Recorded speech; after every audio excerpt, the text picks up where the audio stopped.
Okay, Dan, let's talk about motion control. We've talked about touchpads. How will the PlayStation Pad's other great piece of functionality... Yeah, well, as we all know, 6-axis clearly changed the world. Yep.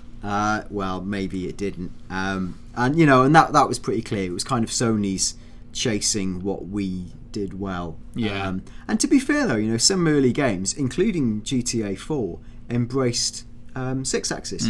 And there was a tutorial section that we can see here that took part at the airport, where it sort of taught you how to, ride a bike using motion control, which I suppose you could say is a bit like real life, or in other ways, absolutely nothing like real life. Did you use the 6-axis in game, Dan, when you played GTA 4? Or yes, he lies massively. No, I mean not at all. Of course I didn't. It wouldn't really occur.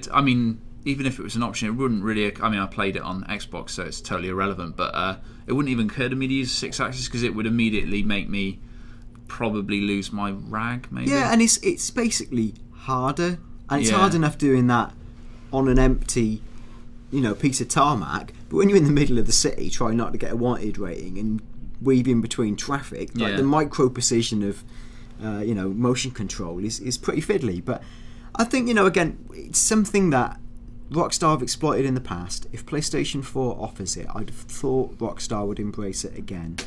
And I think looking further, obviously motion control is one part of what PS4 pads offers, and there's going to be like an enhanced, all PlayStation 4s come with the new dual eye camera, which has got much improved stereoscopic depth perception. Now, there's other ways that could link up with the light bar that's on the PS4 pad. And the light bar, Michael Denny, one of the Sony bosses, talked about this in a sort of post-PlayStation meeting interview. And the light bar for Killzone will be used to do things like indicate your health status. So, the bar might flash red when you're in trouble. Now, the same thing could be applied to GTA, and depending on your wanted level with the number of stars. Yes. Or some sort of alert status. It could do stuff like that. It could be done for energy. It could be done for Mad Simon Says minigames. It could be done for pure fun. There's all sorts of ways you could use a light bar, I think. Whoever's controlling this on 6-axis, I wouldn't want to be in that helicopter, that's for sure. Well, it shows it as it actually is. Yeah. Rock solid. Yeah. And I don't know. I just think it's something they could exploit. I'm not saying it's necessarily the wisest thing they'd ever actually be able to do. Another part of the pad that we haven't really talked about yet is the pad has got a little built-in mono speaker. Yeah.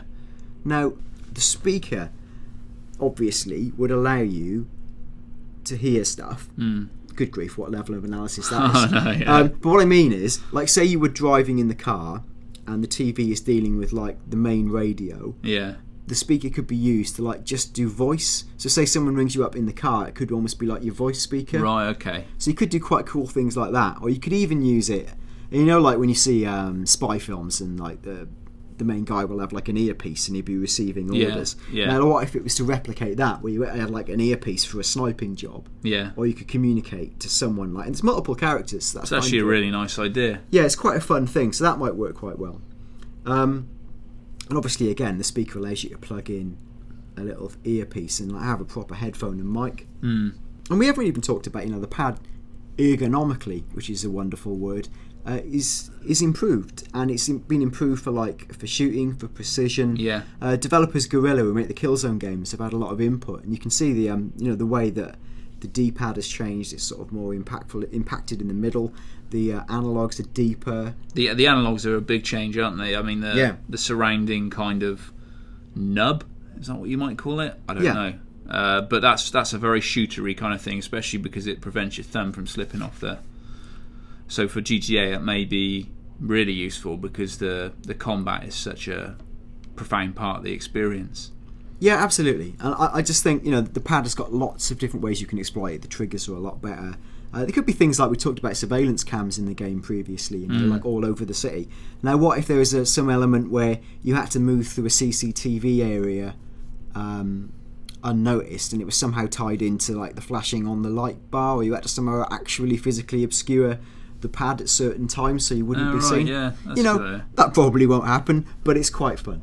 And it also, I mean, the light bar might also come into things, just touching on what you just said, where it might be like a stealth section where the light bar sort of flashes faster as you get closer to being seen. Yeah, that could work if it's clear. That's a good system.